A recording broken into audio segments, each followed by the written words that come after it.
Good morning, Summa scholars. Welcome to the Daily Summa. Today is it's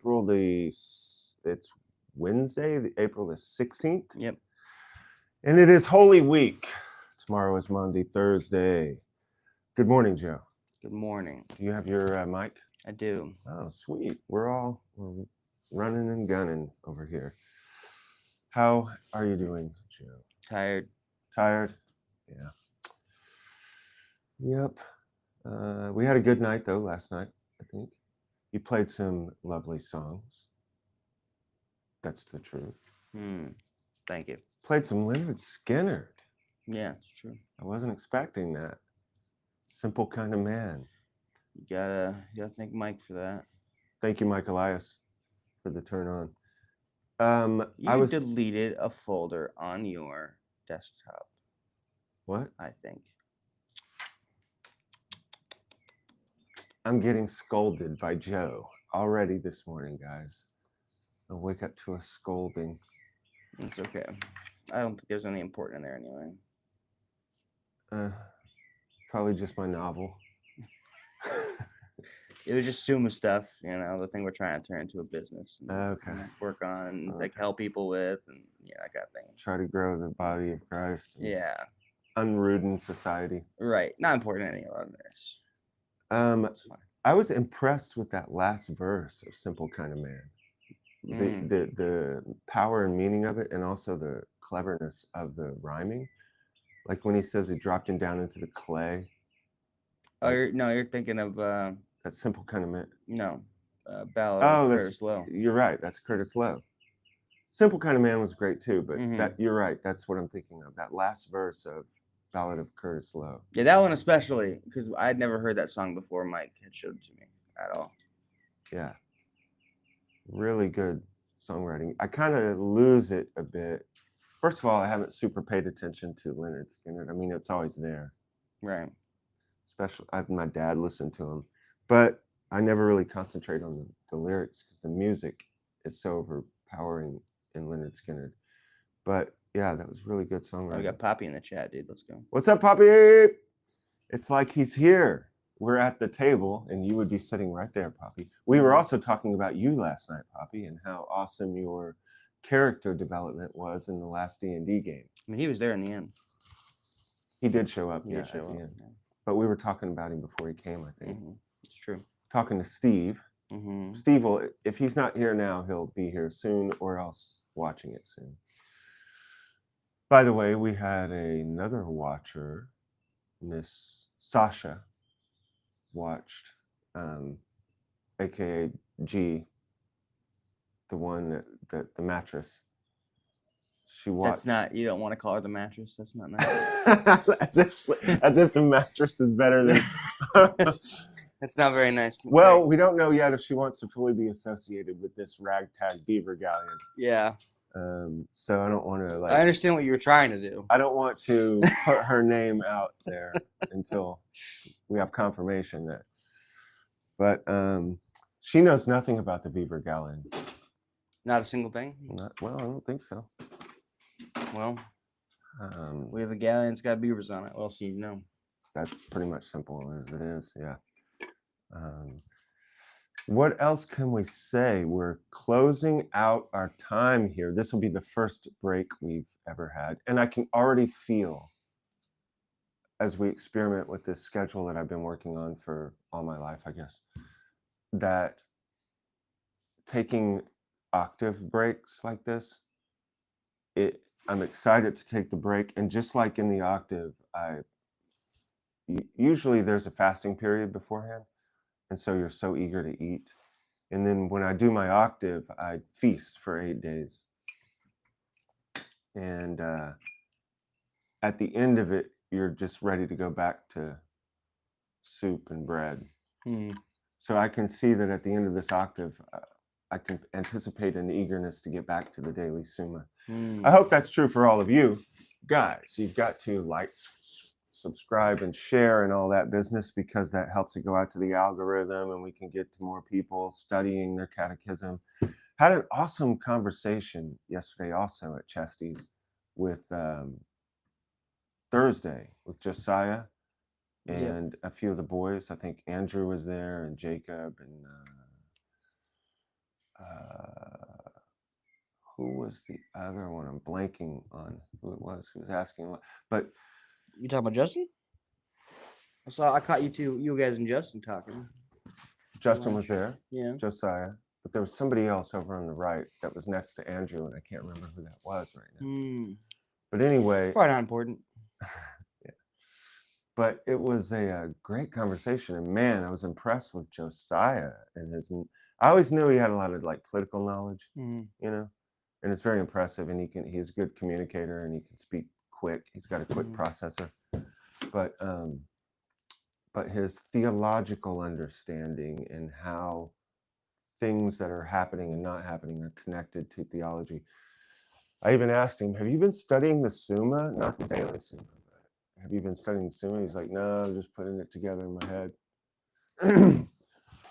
And then at one point, he was rightly saying that Christians should not give Jordan Peterson videos to other Christians to learn Christianity. Right. Because it's a few steps back in the psychological language. And then, of course, I contributed the fact that a lot of what Peterson says has been said in Kabbalah, in ancient Jewish teaching, and it's also been said in like Origen and Church Fathers. So, yeah, just for a Christian, give them Origen, give them the Church Fathers, start teaching them some Hazal and teachings that Jesus and the apostles would have heard growing up in Judaism. Yeah, but nobody has the attention span for that. They can be talked at in a video, you know. Yeah, that's also where our discussion went, like wisdom on how to use certain things at the proper time in the proper place. Little Therese talks a lot about that when she talks about dealing with her. She became the matron, I want to say, but it's for the novices that came in the monastery. She was their spiritual director, essentially. And she talked about the different ways that you speak to different souls. She said some souls, you can tell them your weaknesses, like share with them vulnerability about your own spiritual struggles, and that will encourage them. Some novices, if you tell them your weaknesses, they lose respect for you and stop listening to you. And she says you have to have the wisdom and discernment and prudence to know which one is which and how to handle people. That's where wisdom comes in, and that can't be taught.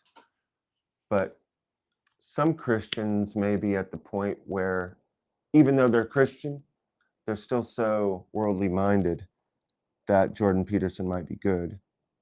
Yeah, it's just, you have to, case by case basis. You have to use I think generally speaking, I agree with. It's one of those things, if you stumble upon it, it's like nothing in there, not much there is really wrong, but it's to give it out to people and say, oh, this is a good way to learn, seems foolish and short-sighted. Yeah, in the big picture, not that he's a good guy and everything. In the big picture, I totally agree with Josiah that you should be teaching what is the source material and the language is Judeo-Christian language. Because just like they say, if you learn a new language like French or German, that you gain another soul. That's the phrase. If you read something, like let's say you read Baudelaire, or let's say you read Therese even, in French, you're going to have a more clear understanding of what she said because of the conveyance of the language, even if the translator into English is exceptional. You can't get the full nuance and spirit of the thing except in the original language. Well, that's the metaphor I'm using for this. Like Jordan Peterson is using a psychology language, which is a thoroughly modernized language. It's a materialist accent being insinuated into spiritual conversation. And so there's going to be some confusion there. But someone may be so deep in confusion that they need that stepping stone. So anyway, the point is that I had a really good conversation and was really impressed with Josiah. And yeah, it was just a good day yesterday, and then a great time that last night, just hanging with the fellas. Got a lot done yesterday, but I'm looking forward to this break. It's going to be quite nice. Yeah. I hope everyone has a wonderful octave. Remember, it's not just Easter and then it's over. Easter octave is supposed to be one day that lasts 8 days. If you read the Divine Office, which you should be praying the Divine Office, folks, it's not required by the church that you pray the Divine Office, but they're not going to put you under obedience to that because you're supposed to be growing in love. And love desires to be with the community. I'll say it again. Love desires to be with the community, and the Divine Office is the communal public prayer of the church. The early church would meet in the temple, the apostles, after the Lord ascended. The early church would meet in the temple at the certain prayer hours, and they would all meet together in one room. Now we are 1 billion. There's 1 billion of us. We can't all meet in one room. So that one room we meet in is the Divine Office. We meet spiritually and we pray the same prayers, depending on what rite you're in. Byzantine rite prays different prayers. Benedictines pray different prayers. But it's all essentially the same psalms and prayers, and we're meeting together at the same times, rising and the setting of the sun. And so love should compel you to want to meet together with your brethren, and also before the Lord, obviously. So anyway, if you were to read the Divine Office, you would see that, oh man, I lost track of my thought, what I was going to say about the Divine Office. Something about... They're good. Huh? It's super good, man. It's real good. You should do it. No, it's something that the scriptures are... Oh. Poppy liked when he said love desires to be with the community. Amen. I love that. Amen. If you read the Divine Office or pray the Divine Office, the prayers for Sunday and Easter, or the prayers of Sunday on Christmas, are the exact same prayers for the next 8 days. They don't change the things up because it's one day that lasts 8 days. So as much as you are possible in your state of life and with your jobs and everything, you should be considering however you celebrate Sunday, you should be doing that for 8 days long. And again, when I use the word should, the church doesn't put us under obligation. But let's move past obligation, folks. Let's move past obligation into zeal. Let's move past obligation into deepening our vertical relationship with God and our horizontal relationship with each other.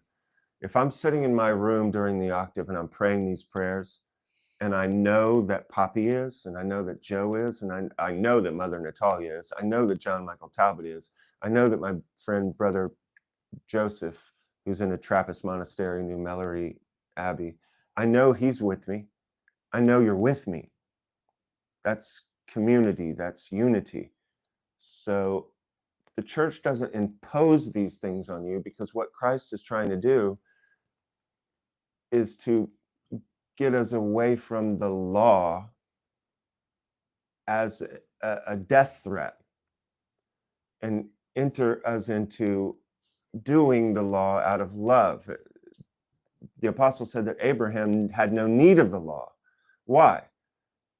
Because he was just free to go do whatever he wanted? No, he was already doing the law out of love. He had loving kindness. So he had no need for someone to tell him to meet in the Lord in the morning for prayer, and to meet with his family in the morning and evening for prayer. He had no need for someone to impose that on him.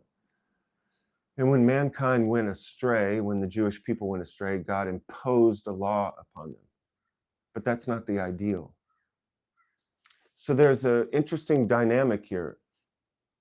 You should not be saying, what's the least I have to do to get away with it? That's like going up to your wife and saying, look, this relationship, I'm really having more fun playing my games and hanging out with the fellas. What's the least I can do to have you still kind of want to hang out with me? And that's a messed up. What's wrong with that? Joe's like, it's been working for me for 10 years. All right, maybe we should get into this thing. Oh, I offer this study up today for Josiah. I offer up this study today for Josiah. May he be blessed and increase. Amen. And let's move that skull around, even though I don't think we even know. We're lost in the desert. Yeah. I can't even read where the hell it is. But Where in the desert it is. yeah, it's up there. It's up there. But Yeah, we should be almost crossing into the promised land. Okay, so today, yeah, actually, it seems like there's a big cross here. I think today is the last day of the 40 days. Okay, so we probably jumped one because there's like a big jump basically over Jordan, it looks like. Yeah, I think we should be right on the cusp of Jordan. So we're probably in this position then, I'm going to say. Yeah. We didn't need to move it, but that's fine. I think today is the last of the 40 days. Remember, guys, there's 40 days of Lent. 40 years Israel was in the desert. 40 days Jesus was fasting in the desert. So it's 40 days.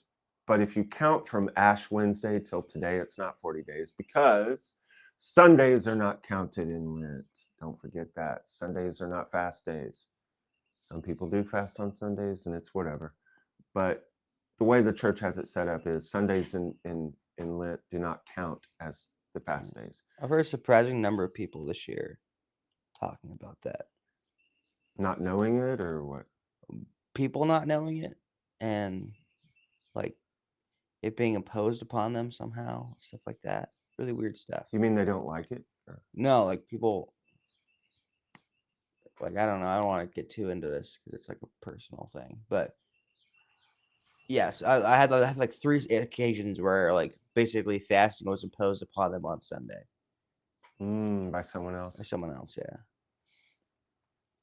Yeah, that's a big thing you don't want to get into. Just do what the church says, guys. Come on. So it's obedience to the bishop. But not like the minimum, though. It's interesting. We just went on this big tangent about you don't do the minimum, you know? It's not about doing the most asceticism you can. It's not a pissing contest for who can be most ascetical. It's obedience before sacrifice. And the way the church has laid it out is actually quite beautiful. And I'll go ahead and say this for my personal life. Before I was Catholic, me and a couple buddies did a lot of fasting. And I would go 3 days, 7 days, 30 days straight. And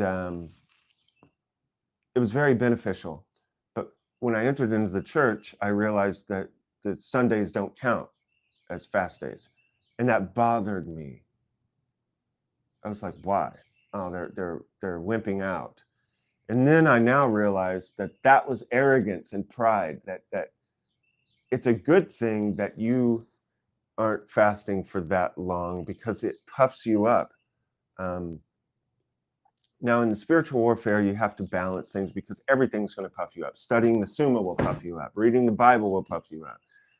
Everything's going to make you proud. And that's what God has to do with trials and making things in life not work out right, and sicknesses and things like that to bump down that pride. Or one of the big ones that the Desert Fathers talk about is God will make you fall into sexual sin, because that shames us most. We feel that most closely. We're so base that if we do a spiritual sin, an intellectual sin as it's called, we don't feel bad about it. But if we just slumped over our computer screen and then have to walk out and see our family, we're like, oh, you feel that because we're at such a low level that's the only thing we can feel. So God will let you fall into that, because the worst sin, worse than fornication or masturbation, is pride, arrogance. It cuts you off from God and the community. So the fasting thing is very good. And if you just feel like God's leading you to do 40 days straight, fine, but do it at some other time. But the community, we're all not doing it. If you're Byzantine rite, then you do the Great Fast all the way through, because that's your rite. And I mean, RITE, that's the rite that you're in, and you're doing it with that community. But it's a good thing to stop the fast because the church has asked you to celebrate that way. And it's a good thing to celebrate the Lord's resurrection with joy. In the Divine Office on Sundays, it says, every Sunday, the scripture reading in the Divine Office is, do not be sad this day. Do not weep, for rejoicing in the Lord shall be your strength. Sunday is a day of rejoicing. I wear this memento mori ring to remind myself of death, but I take it off on Sunday. Sunday is a day to remember the resurrection and the life and what all of this labor that we're involved in is for. We are a teleological people. We have to remember the telos, the goal, the end. Remember what I've said before in this teaching, that as Dr. Rebard taught me back in the University of St. Thomas, the goal is the indispensable principle of intelligibility. It's indispensable. You can't get rid of it. It's the principle of intelligibility. It's what makes everything make sense. And then I gave the example of all of us having that experience where someone tries to teach you a board game and they start telling you, you move your pieces here and you get this card and this is that many points. And at one point, somebody who's listening always says, wait a minute, what's the object of the game? Oh, the object of the game is to get the most victory points, or the object of the game is to put that king in checkmate. That's the object of the game. And then everyone goes, oh, okay. Because the end, the object of the game, the goal, the telos, is the indispensable principle of intelligibility. The end makes everything else come into a frame and perspective that makes sense. And so the resurrection and the future life in community, in God, in eternity, is the goal that makes all of this madness on earth make sense. That's why no political leader, no philosophy is ever going to make any sense or make people happy or bring about utopia, except through the cross and resurrection of Jesus Christ. So anyway, talk to your spiritual directors, however the Lord leads you to fast and pray. I'm just giving you one man's opinion, but it is the church's opinion. 40 days of fasting. Sundays don't count in Lent. And I think we're at the end of the 40 days. Tomorrow begins the beginning of, tomorrow's Thursday, right? Tomorrow begins the beginning of the Triduum. Monday, Thursday, Good Friday, Holy Saturday, and then begins, of course, the blessed season of Easter. Anything you want to add or ask about? Nope. Just want to let you know we're at 22 minutes. Cool.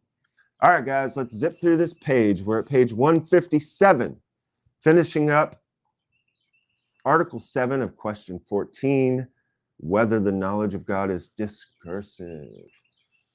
And I'm just going to start for funsies at the top of the page, right in the middle of a sentence. The second is seen in the first, by resolving the effects into their causes, and then the discursion ceases. Hence, as God sees his effects in himself as their cause, his knowledge is not discursive. We discussed this pretty good yesterday. It's coming to the fact of the immutability of God. He changes not. He changes not. And his knowledge is different than ours. You have to kind of, and this is also what we talked about meditating on our beloved, looking at our beloved's hands. For those just joining, we talked about some people have a thing about hands. And someone who watches, I know, has a thing about hands, as Joe told me, explained to me. And I expressed the fact that when I've had lady friends in the past, I could just sit and stare at their hands. And then I've had also girls that would just stare at my hands. They like this, they like that, they just look. And that's what we're doing here in the Daily Summa. We're not trying to find necessarily new things about God to tantalize our intellect. We're repeating things about our beloved that we might look at his hands and just adore him. And so there's a great deal of repetition about the essence of God. But Thomas is taking this one teaching about God's attributes in his essence, his immutability, his unity, his goodness, And he's taking that and showing all the facets like a diamond, so that we get to look at all the different ways in which he's immutable, good, one, and all these things. And so our knowledge is often discursive. We have a principle, and then we think through it. As Thomas said, there's two types of discursive. There is 2 + 2 = 2 + 3 = 5. So you have principles that set up, and from those principles, conclusions can be drawn. You move from a principle to effects, essentially. Or a discursive can be thinking things through, figuring it out, and then understanding it. And then you move on to the next thing that you go to understand. And then you start piecing these things together. God does not work that way, because God is the fullness of being. So he is seeing all that he knows within himself as a unified whole. And I gave the metaphor of an oak tree and an acorn. The oak tree is in the acorn. It takes, in our world, it takes time for that to move. It's called motion. Move from an acorn, germination, busting through the soil, seedling, up into finally a mighty oak. But for God, that all is one thing, and it is within his essence. And he's showing you facets of himself. So I have a little metaphor from a photo I took years ago that kind of maybe explain that more. Don't pop it up quite yet, but I'll explain it and then show how I'm going to unite this to this photo here. It's going to take like 10 seconds to get it kind of ready, but cool. So you know. So what the ancient Jews would say, and they would say this knowledge came from Mount Sinai, that Moses gave it to Israel on Mount Sinai. God gave it to Moses on Mount Sinai. They say during the daytime, God taught Moses halakha and the practical things of the law, and gave him the Torah that you now have in your Bibles as the Chumash, or the first 5 books of Moses. And then at night, God taught him the mystical teachings of this, what the deeper meaning of it is for our soul. And one of the teachings that they say, the Jews, our brother Yaakov, say came down from Mount Sinai for Moses, is that the fall of Adam, what happened was Adam and Chava were one. They were united. And at the sin, the fall, there was a shattering of vessels, they call it. The vessels are humanity's interior emotions in our body. It's called the tree of life in Kabbalah. You've probably all seen this thing. This is just a language. For those who are new and you have a weirdness about Kabbalah, I don't know, go watch Jimmy Akin's video on Kabbalah. Him and a Kabbalah dude explain it really well. You don't have to be freaked out about it. It's not satanic. Can it be used satanically? Of course. Just as people use the Bible satanically. But that doesn't mean you can't. Guilt by association is not logical. Anyway, so they said there's a shattering of the vessels. Our emotions were at once in alignment. That's what Teresa of Avila talks about in certain prayer experiences when God elevates you. And she says everything interiorly comes into alignment. And then when you come out of that ecstasy, you realize how messed up we are. I'm paraphrasing Teresa, of course, but you realize how messed up our emotions are and how they blind our intellect and we can't see straight. We have bias. That's what the science of theology is trying to rectify. Unrooten is our bias that comes through our shattered emotions. So you have a shattering of the vessels. Also, what happens is our vision of God is shattered. In Adam, he would have seen that we are all unified in God, and we are all in that acorn, which is the essence of God. Adam would have been able to see that we are all different facets of the face of God. And as we move out, like the oak tree moves out into different branches, humanity from Adam and Eve moved out through space-time in different branches. Right now, we're at the end of the tree. We are a mighty oak. We are many people on the face of the earth, many branches, a large oak tree spreading over the entire earth, humanity. But we all came from that one acorn, and that acorn is in the heart of God. And he sees and knows all of us through proper knowledge, as was said in the article before, not through discursive knowledge. He sees us as we are. He knows all of our longings. When we look at our fellow humans, we see them as shattered, separate pieces. There's coming a day for those who are in Christ that you will see that we are all that one face of God, just different aspects of him. He's sharing with us his life. Think of it as the face of Christ, the face of God, with different aspects that are shattered and moved out into all of us, and we get to share in it. We are our individual person. We are an individual person. And as Thomas has gone great pains to explain, we're not Gnostics. We don't believe that we're all one in the monad sense of one.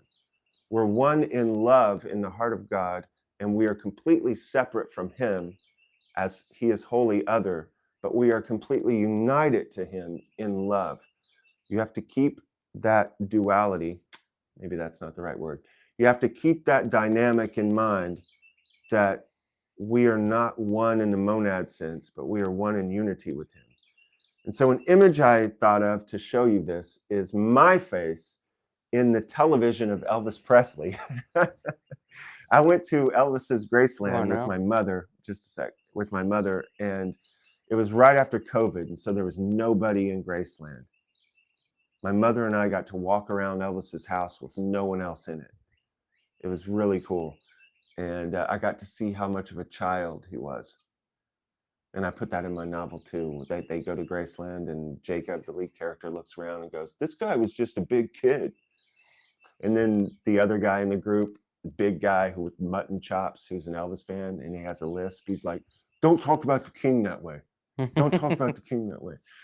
Asian had the same reaction, actually. We were talking about that the other day. About Elvis? Yeah, about how he went to Graceland. He was like, "I don't like Elvis anymore. He's just a kid."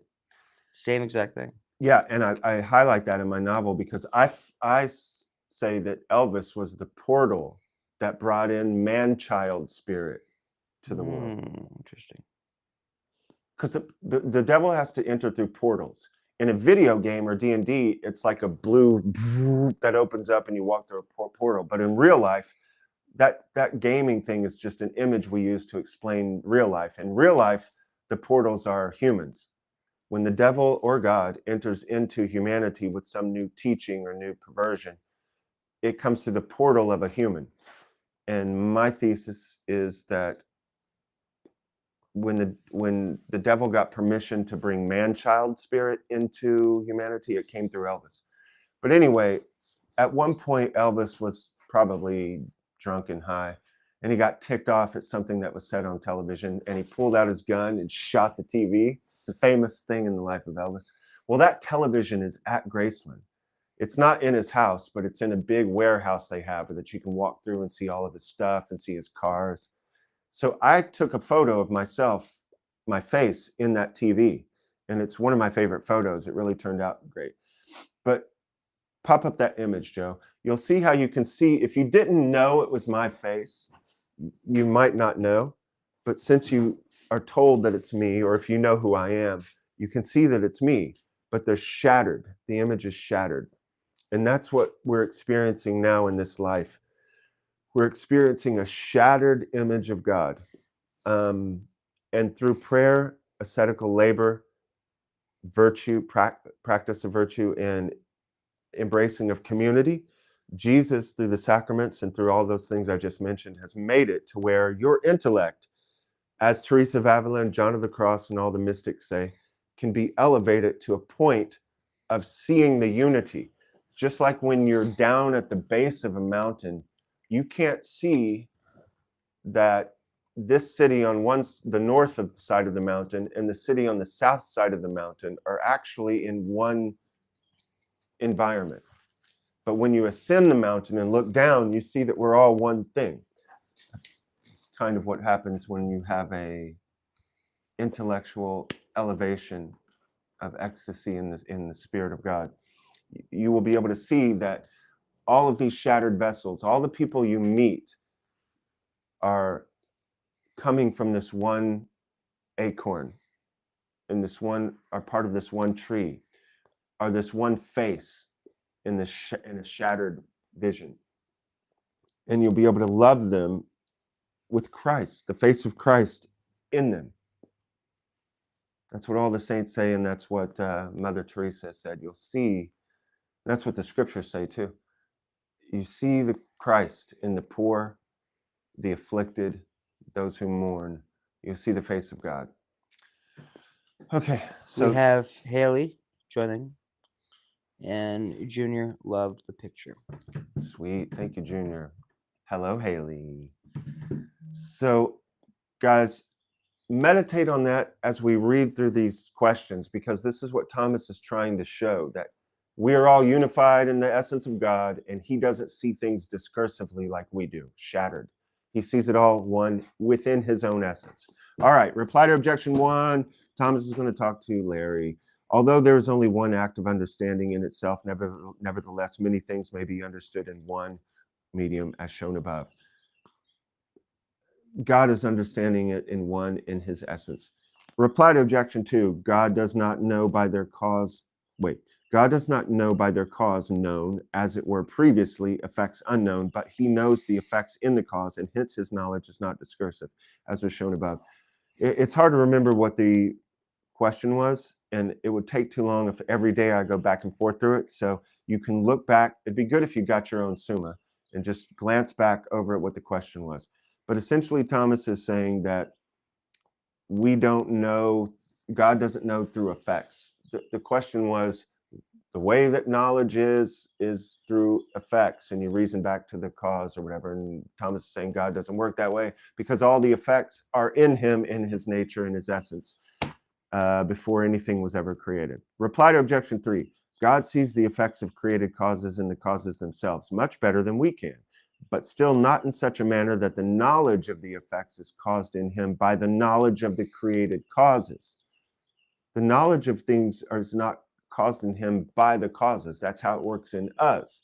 That's the confusion that Larry, Ralph, and Shimon are having. The quotes that they use from the fathers are quotes in reference to our way of thinking. Remember, I said in scriptures and in all things, you have to remember that things toggle back and forth between the divine perspective and the human perspective. And that's what's confusing Larry and the boys. They're reading these things from the fathers that are said from the human perspective, and they're applying it to the divine perspective. And Thomas is just correcting them on that. It doesn't work that way in God. God sees everything within his own essence that is always there eternally, as is the case with us, and hence his knowledge is not discursive. All right, on to Article 8. I have to admit, guys, I didn't prepare. I did study this yesterday, and there was stuff I wanted to re-look over this morning, and I didn't have time. Sometimes when I'm in the prayer mode, I've kind of made it my decision that I'm going to emphasize prayer over this teaching. I feel like that's the proper order, that prayer is more important than the teaching and the study.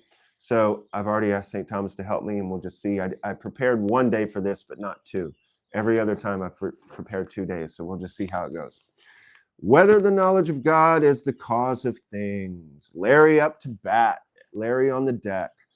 Larry says, it seems that the knowledge of God is not the cause of things. For Origen says on Romans 8:3, whom he called, them he also justified, etc.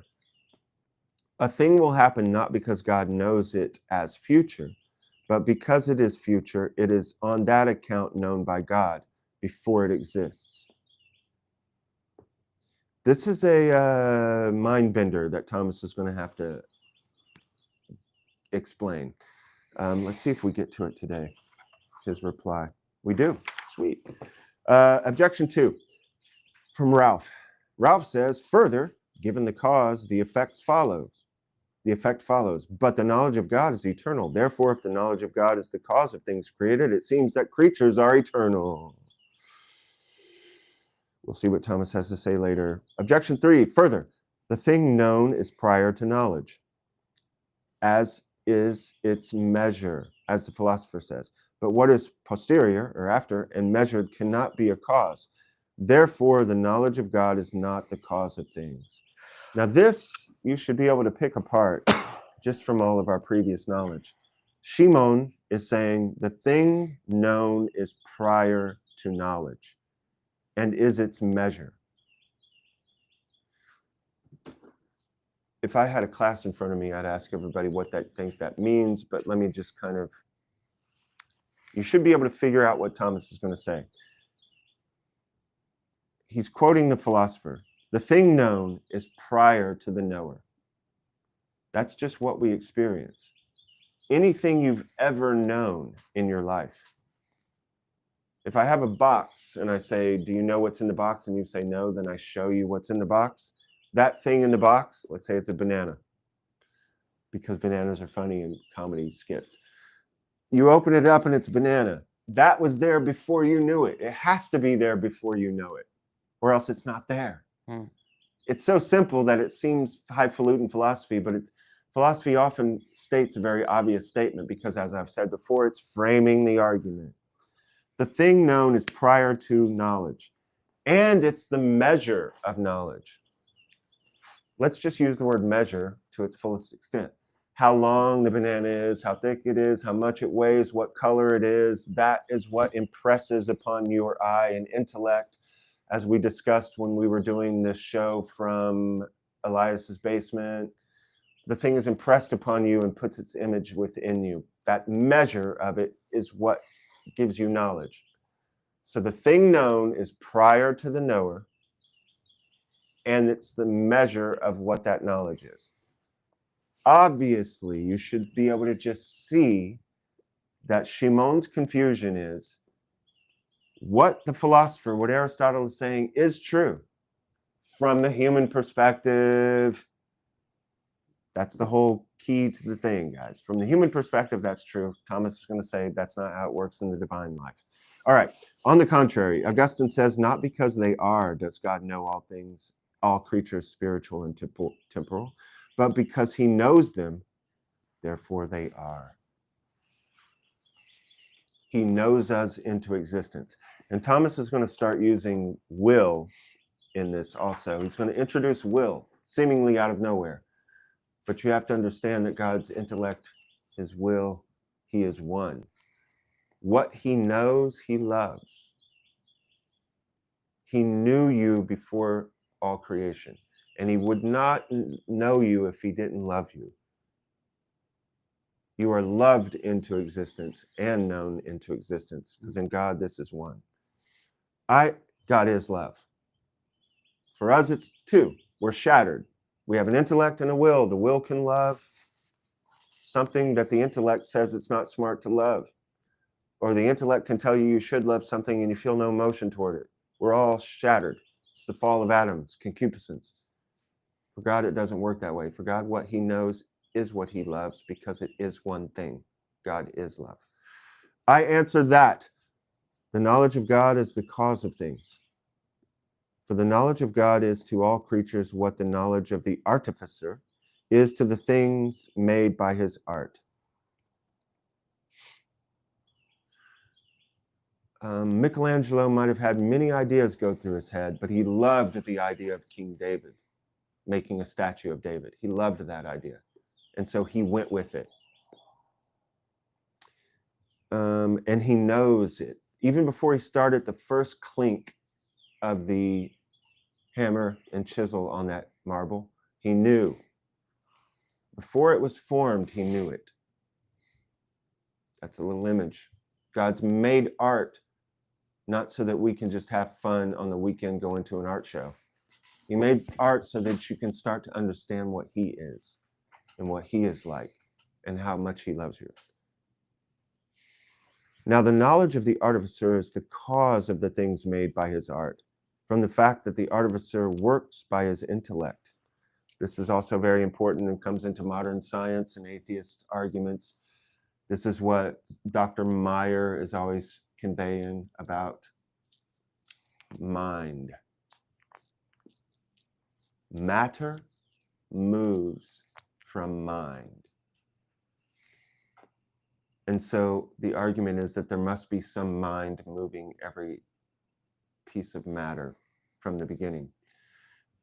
If you know Dr. Meyer and if you've seen his stuff, you know what I'm talking about. Don't want to go all into it here, but the artificer mind, it's mind that's moving.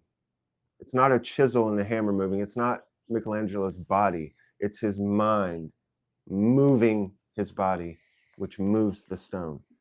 Hence, the form of the intellect must be the principle of action, as heat is the principle of heating.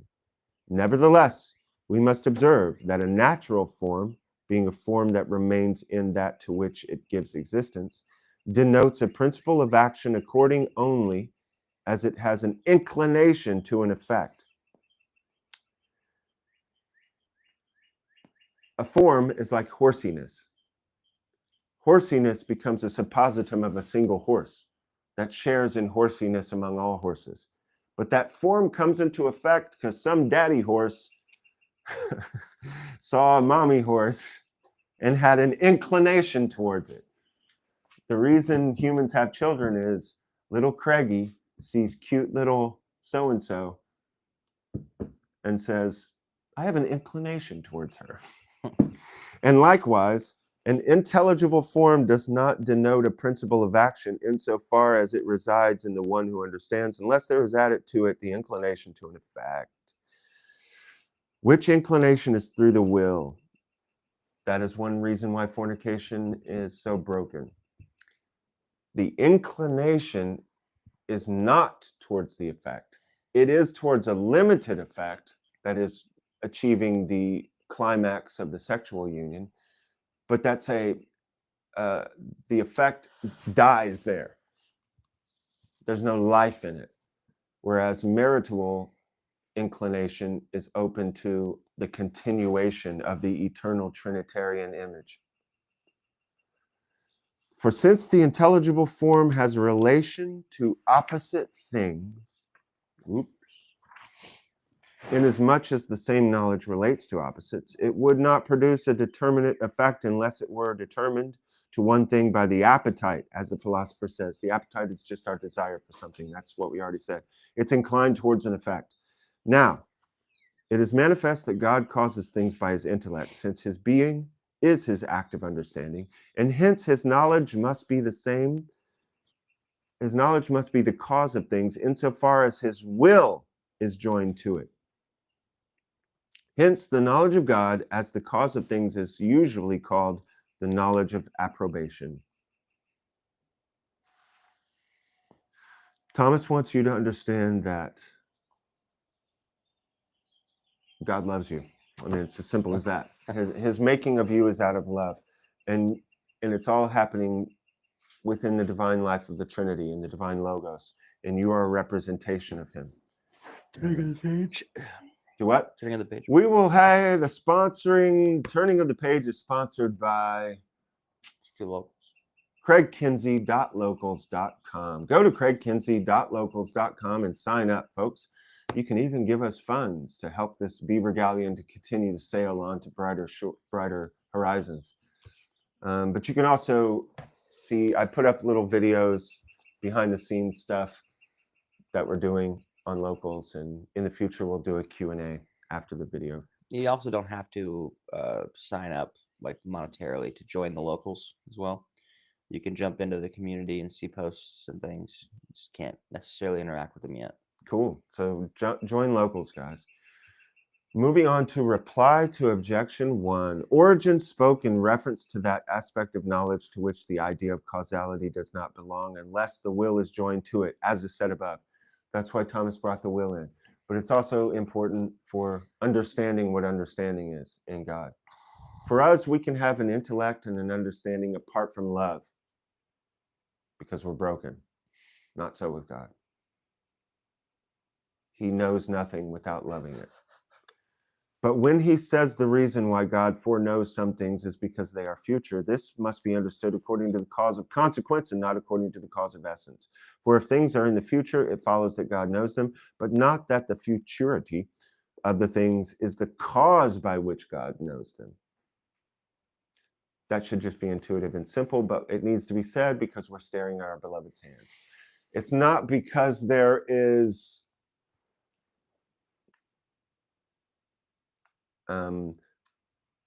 let's say you're living in the 1200s with Thomas. It's not because God sees that we're going to be sitting here studying Thomas's book that makes it come into being. We're here studying this book because God has always seen it within himself. He is holding it together in his mind. That mind is called the divine Logos, and he became flesh and was named Jesus of Nazareth. All right. Are we on objection 2? I think so. Yeah. Now, that thing should be called eternal was not in the knowledge of God. Hence, although the knowledge of God is eternal, it does not follow that creatures are eternal. Now, that thing should be eternal. That thing should be eternal was not in the knowledge of God. I got it all jumbled. The knowledge of God is the cause of things according as things are in his knowledge. Now that things should be eternal. Notice now. Guys, forget it. You get what I'm saying. I already said it. Reply to objection 3. Oh my goodness. That's not even from not studying. That's just from Craig. That was just pure shattered Craig. You wackadoodle you. Wackadoodle Craig. Reply to objection 3. Natural things are midway between the knowledge of God and our knowledge. For we receive knowledge from natural things, of which God is the cause by his knowledge. Hence, as the natural objects of knowledge are prior to our knowledge and are its measure, so the knowledge of God is prior to natural things and is the measure of them. As for instance, a horse is midway between the knowledge house. What is going on? Housiness. I said horse. You did. I was talking to the kids on the farm that I was on and making them crack up because one day I was walking through the farm and the horse did that. And I just started thinking, I wonder if the horse feels inside himself when he does that the way I feel when I do that. Like, is that why the horse does that? At least on some level, right? And then here I went, I was like, I wonder if and then I started laughing about this. So I went and told it to the kids and they crack up. I was like, maybe the horse is standing out in the field and he looks up and sees the farmer coming and goes, turns to the other horses, let me guess what he's got in the bucket today for us. Oats, right? We'll see. Let me guess what's going to be given to us again. Hay. All right. This objection is actually very important, and Peter Kreeft talks about it in his Summa the Summa. So I'll kind of reiterate what Kreeft says because it's very important. As for instance, a house is midway between the knowledge of the builder who made it and the knowledge of the one who gathers his knowledge of the house from the house already built. All right, so there's a midway point. The builder, the architect, and the carpenter, which in ancient times would have been the same thing, often. Jesus and Joseph were tectons. They were artisans. They often worked in stone, by the way. We translated it carpenter, or somebody did a few years ago. But the word is tecton in Greek, and that is often a stonemason. They could also work with wood, but it's often a stonemason, and they also did artistic stuff like mosaics and things like that. But anyway, the artisan has an idea of the house in his mind, so he already knows it before anyone on earth sees it. Or again, you could do Michelangelo and the statue of David. Then he builds it out into the world. Now it's sitting there. Along comes Billy Bob, walking into the museum, and for the first time in his life, he sees the statue of David.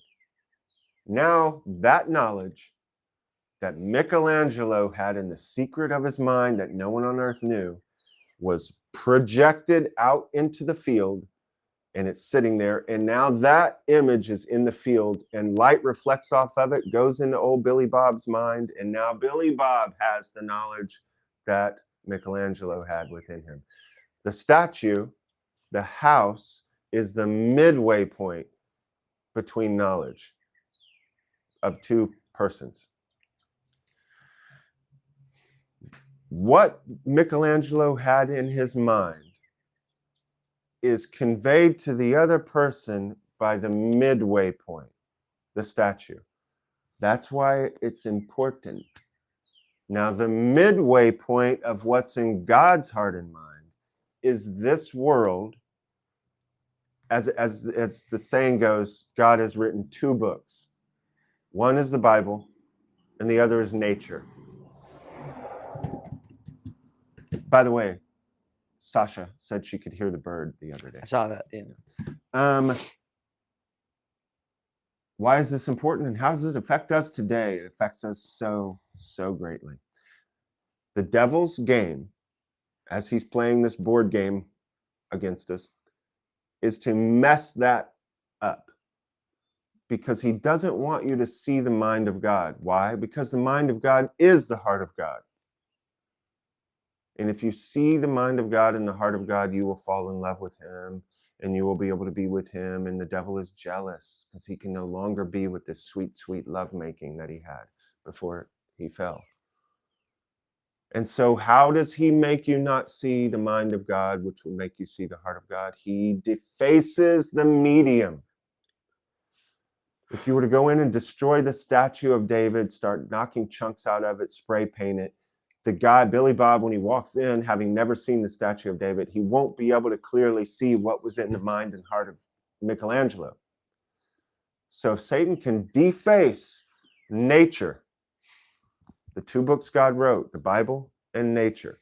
If he can deface and twist nature, he can make you not see clearly your beloved wooing you and winking at you through the lattice work of this world.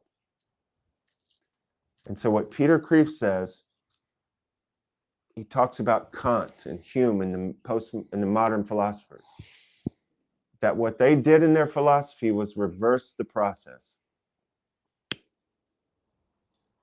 The way medieval philosophy went is we come to know reality by looking at what's in the field, our field of vision, if you want to call it that.